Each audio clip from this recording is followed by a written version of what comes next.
It's definitely not as good of a wide receiver class as it's been in years past, and that's what we're going to get into today. Our top 5 wide receivers, also going to get into top 5 tight ends because this is our top 5 receivers show. And tight ends, they have hands too. Brendan Albert is here. I am Adrian Fedke.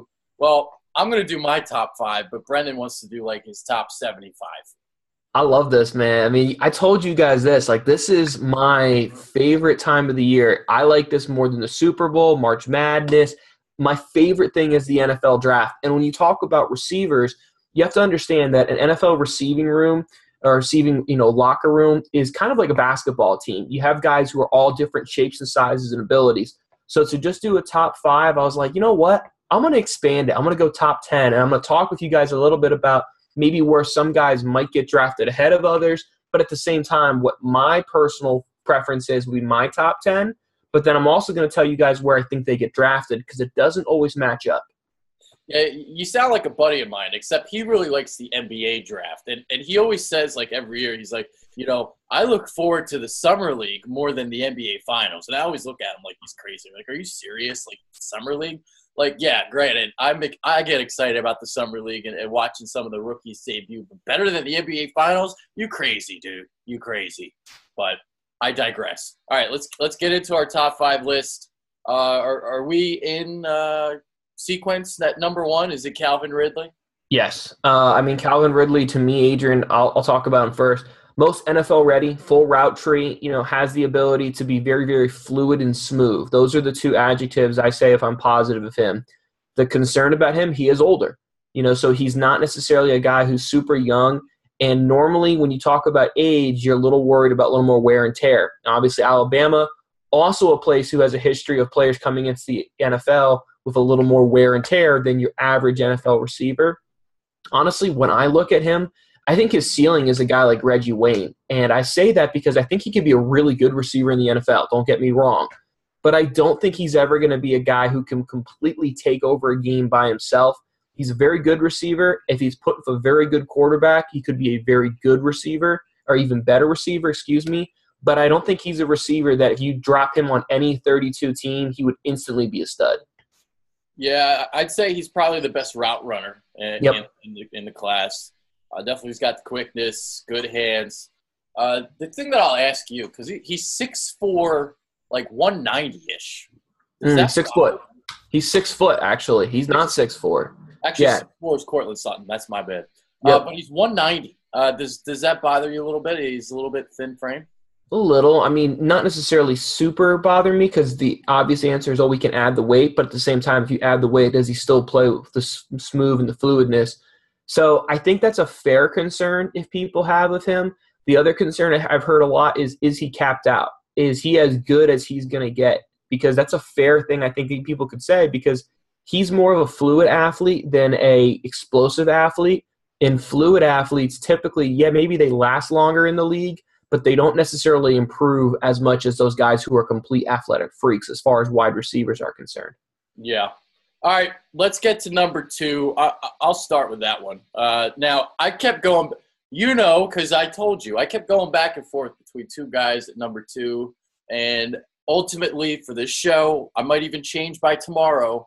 I go Cortland Sutton at number 2. And I go Cortland Sutton because of his upside and some of the things that he can do. So you got a guy that's like very, really athletic, large catch radius, can snatch the ball away from his body, good hands, body control. He's got the leaping ability, and he's going to be a guy that's going to be a pretty dangerous red zone target. So when you look at a Cortland Sutton, you can kind of compare him to Alshon Jeffrey in some ways. And he's my number 2, Cortland Sutton of SMU. Totally fair. He's not my 2, but I buy what you're selling as all those positives, but I'll talk about his negatives when I get to him. My number 2 is DJ Chark. And the reason I say that, guys, is I think this NFL draft is loaded with number 2 and number 3 NFL receivers. I don't think there's a ton of guys who can walk in NFL locker rooms and potentially be 1. So because of that, I'm going to put money on who do I think has the most upside. DJ Chark, I think, leaps and bounds has the most upside. 6'3", 4.34 in the 40. Just a complete freak, able to run away from everyone. So I love that, but he's very, very raw. And you know what? His production at LSU is very poor. If I'm trying to be positive, Paul, I could say, hey, his quarterback situation, his offensive situation didn't favor him at LSU. If I'm being negative Nancy, I'm able to say, well, you know what? It didn't favor Odell Beckham, and Odell Beckham still was a first-round pick. So I can see both sides of the coin, but for me, with my 2 pick, I'm going to go with a guy who I think has probably the highest ceiling, and I'm taking DJ Chark. Wow. That was surprising. Now I know why you wanted to cover him. I did. Now I know why. That's right. Like, DJ Chark, really? Okay. And all right. So now I know why. All right. So now it's all because of the upside, Adrian. Honestly, it's just because of his upside. That's why I like him more than the other guys. I think the other guys are all going to be potentially good receivers. I don't think there's any great elite all-pro level receivers. So to me, I'm going to go gamble, and I'm going to say, hey, I like DJ Chark. He would be my 2 after Ridley on the board. Okay. All right. Now I want to put him in my top 5 just because you said that. Okay, fair enough. But I'm not going to. I appreciate that. So my number 3 is DJ Moore of Maryland. And you look at a guy that's, really compact and really strong for his size, can really get in and out of breaks really quick. When he gets the ball in his hands, he's pretty dangerous.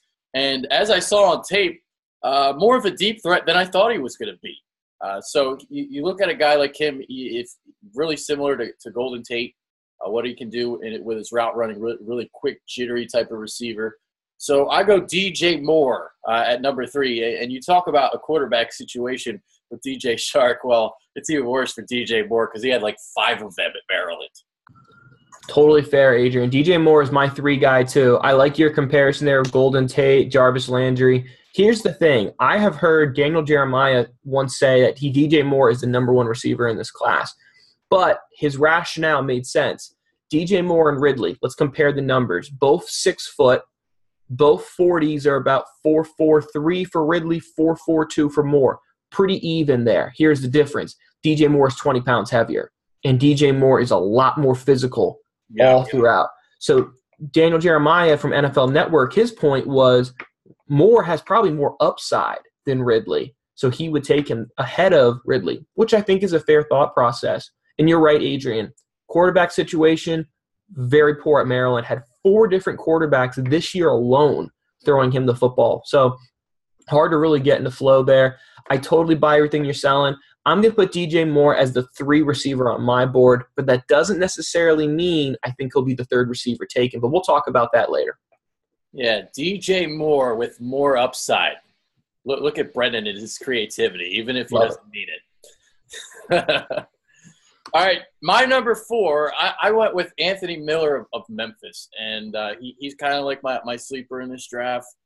You talk about him, he's probably got the best body control of any wideout in the class.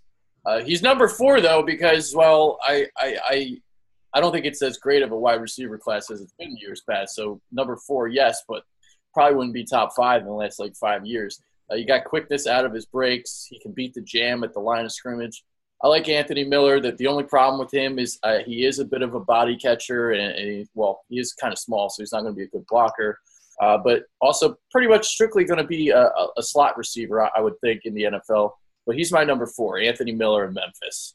Yeah, see, this is where we're starting to differ, and I love this. I love the fact that we're differing here. But again, this goes back to something I talked about earlier. Your wide receiver room should be like a basketball team, all different shapes and sizes of guys. So my 4, this is where I have Sutton. I 100% bought everything you said there, Adrian. Red zone threat, possession dude, all of that in spades. Has a huge frame, 6'4", all of that. My knocks on him, though, he doesn't play like a complete animal. I'm a little worried. He has tendencies of looks like Tarzan, plays like Jane at times, especially against press coverage. I would expect him to just be completely bullying people. And he tries to speed release more than power release, which was a little odd for me. If I'm 6'4" and 218 pounds, I would think you're going to be more of a bully than more of a speed guy. But I buy everything you're selling there, Adrian. Absolutely high points to ball. He's the best 50-50 guy in this draft, no question about it. I 100% see the Alshon Jeffrey comparison. But I also could argue he could be Laquan Treadwell. And I think that's a concern because he doesn't separate as much at the top of his routes. So I have him as my 4 guy, but we'll talk more about where he actually gets drafted at the end. Yeah, and I'm not going to deny that. I think that there is some concern that he could be a bust because these guys from Texas, Baylor and SMU, they just they have a limited route tree, and when you translate to the NFL, a little bit different. You got to learn all your routes. So like those Baylor kids and those SMU kids, I'm normally not high on. Sutton is a little bit different. So that's my concern there as well with Baylor and SMU guys. You're 100% right there. We talked about this when we did his show. If you're being negative Nancy, you could say, hey, he's schemed open. He plays in an offense that really favors him. But at the same time, when that ball's in the air and it's 50-50, he's going to come down with it more often than not. Yeah. All right. My number 5, I really don't feel confident in him, but I have him at 5 anyway, and that's Christian Kirk at Texas A&M. I'm sure other people are going to have him ranked higher than we do. I mean, you don't have him ranked yet, and I don't even know if you'll have him in the top 5. So you look at a guy that, pretty much like we talked about in his film study, he got schemed open a lot, but he has some quickness. He has some run after the catch ability. I'm curious to see what he can do in the NFL because, these Texas A&M guys, again, it's kind of like, well, it's not like the SMU and Baylor stuff, but these are guys that are schemed open more so than, it's their route running getting them open. Totally fair. Everything you said there. And you know what, Adrian? You're right. He's not in my top 5. But before I tell you who my 5th guy is, when I make my top 5 guys is if everyone lined up at the park and I'm playing one game and I'm saying, okay, what 5 receivers would I want? I'm not making my top 5 based up on, where I think he gets drafted. I do that, and I do that at the end. So my 5th guy, as far as talent, Callaway from Florida. Didn't even play this year for the University of Florida because he was kicked off the team. But speed. He is as close to Percy Harvin 2.0 as you can find. Obviously, massive off-the-field concern issues, and I'll talk about that in a moment. But as far as a talent, he's a top 5 receiver talent in this year's draft class. Okay. All right. Look at you. You're going way, way off the board with some of these picks, and I like it. All right, so if you want to go and rattle off the rest of your top 10, this is where you can go. I guess I'll just throw like a quick sleeper out there, and it's not just because he went to Penn State, because I'm not a Penn State guy anyway, but the Shawn Hamilton kind of impressed me at the Senior Bowl. We'll see if that kind of translates. I mean, I watched all the Senior Bowl, pretty much all the combine, so I know it's like just workouts. But the Shawn Hamilton impressed me, and it was kind of the same thing as last year, with Chris Godwin, same kind of deal. And Chris Godwin had a really good rookie season with Tampa Bay, so we'll see if the Shawn Hamilton can do the same.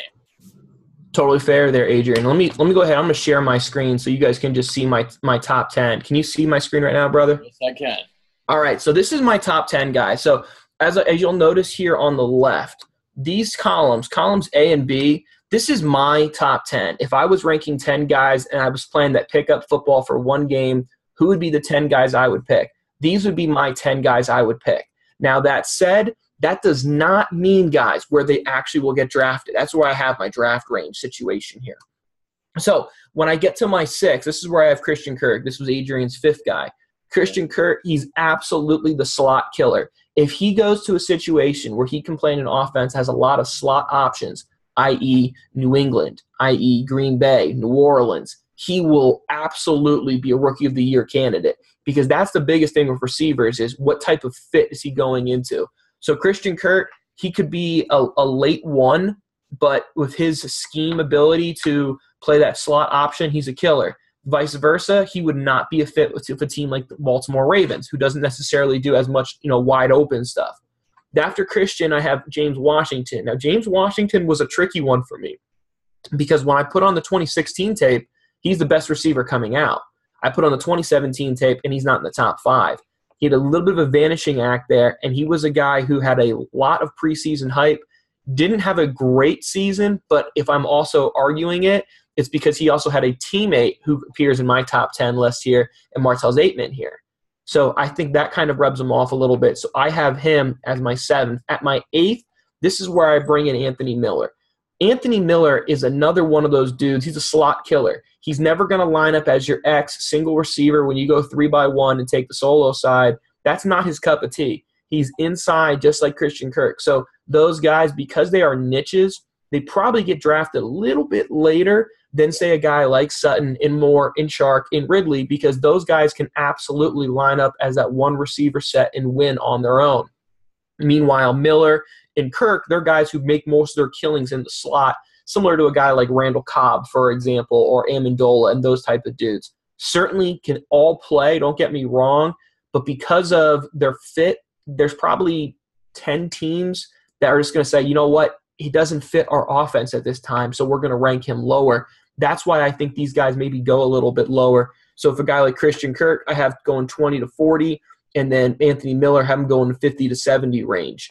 Now, the other thing I will give Christian Kirk, awesome return man. So that gives him a little bit of a bump up over a guy like Miller and a guy here like James Washington. Then we get to Gallup, and Michael Gallup is one of those guys where I didn't love him on tape. You know, everyone talks about, hey, he has the ability to make big plays down the field. He has the numbers to back that up, and I see all of that. But I put on the Alabama tape, and he disappears. Now, again, if I'm positive Paul, I'm saying, well, Alabama rolled all their coverages and took the best player away. If I'm negative Nancy, if you want to play in the NFL, son, you got to play against NFL talent, and he didn't really show up in that game. And then my 10th guy, I have him as a sleeper. I don't think he'll go till the 100th to the 150th pick.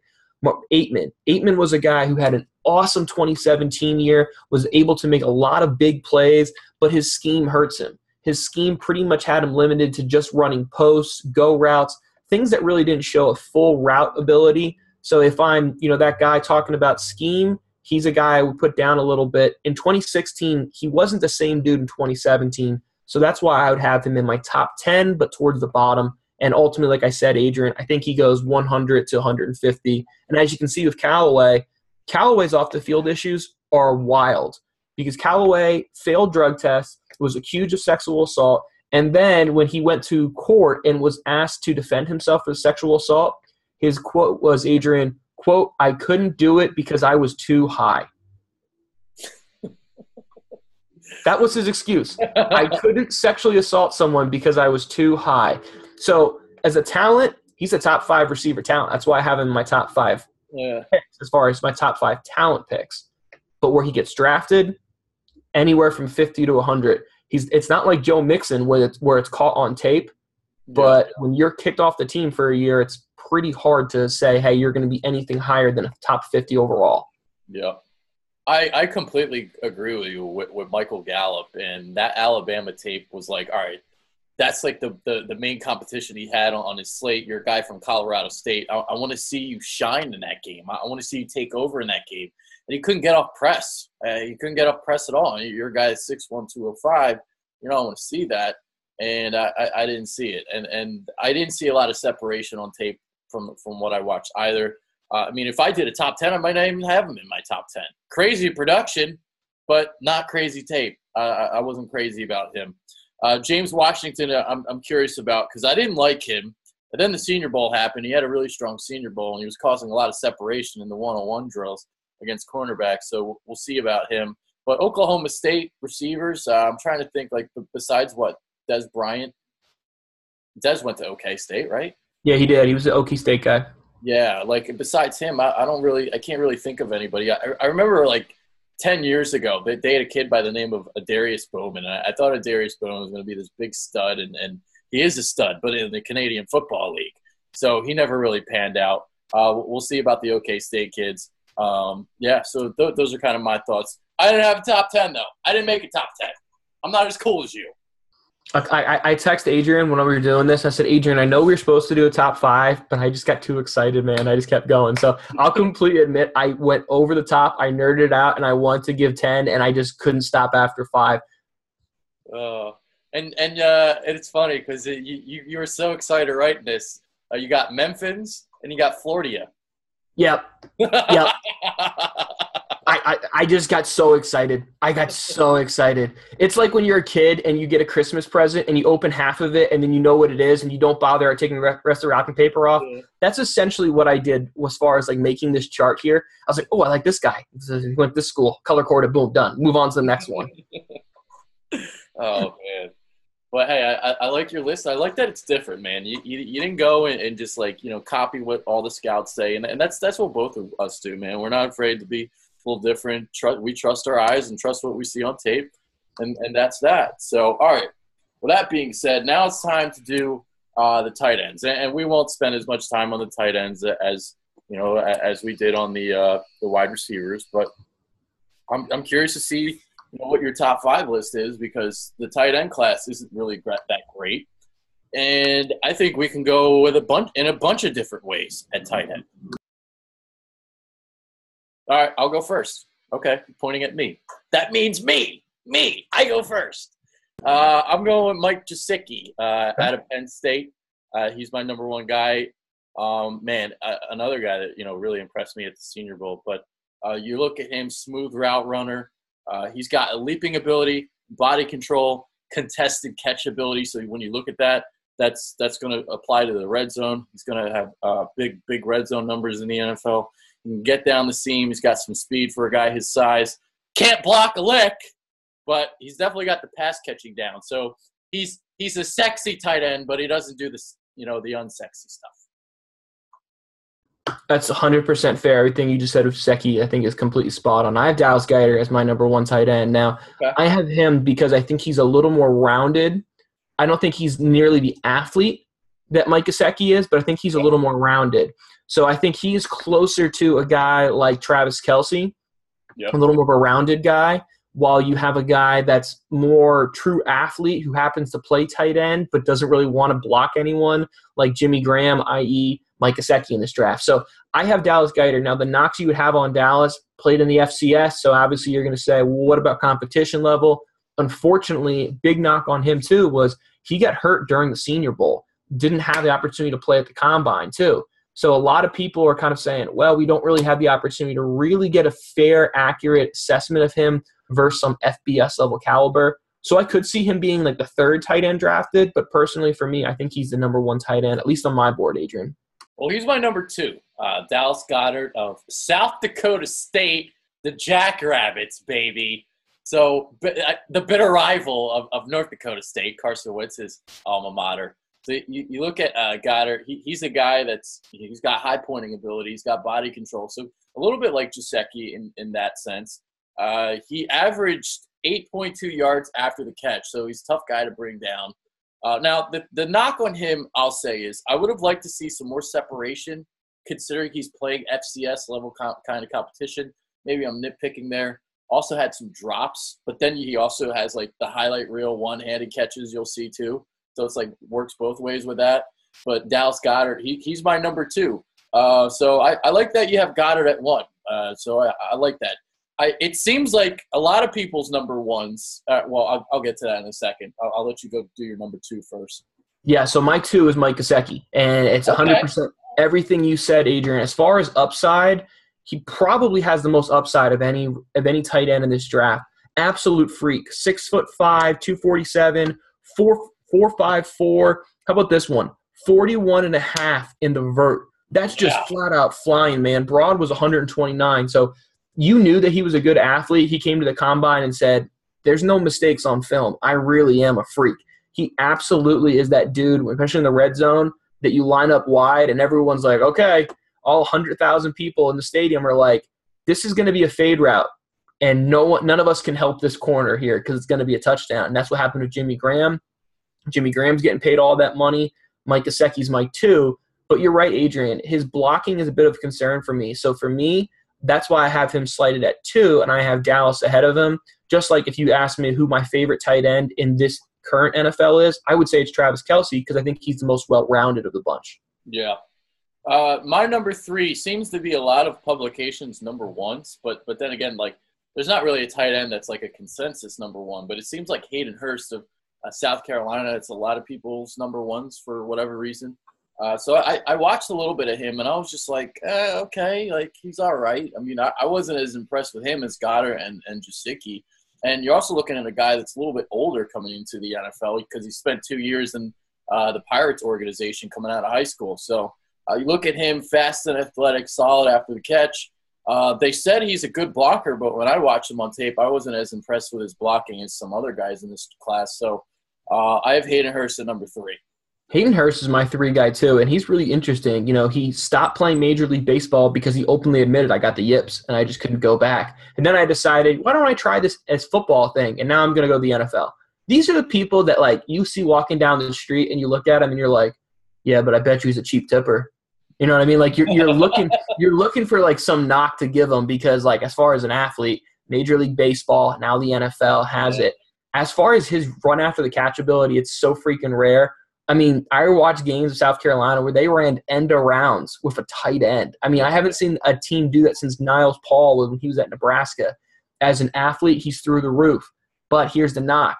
25 years old. He's an older dude. So if you're a team who wants younger players, you probably don't like Ridley. You probably also don't like Hayden Hurst. There you go. So, all right. So he's your number 3. So our top 3, same players, but a little bit different in the order. Number 4, we'll see if we have some differentiation here. I have Mark Andrews of Oklahoma. This is another guy that, you know, not the greatest blocker in the world. So we have a top 4 where we don't really have that many blockers except for maybe Hayden Hurst can block a little bit. You look at Andrews, pretty much played the slot at Oklahoma. I mean, when you look at him, dangerous going down the seam, but as I kind of talked about, not really the best blocker in the world. So Mark Andrews, he's my number 4.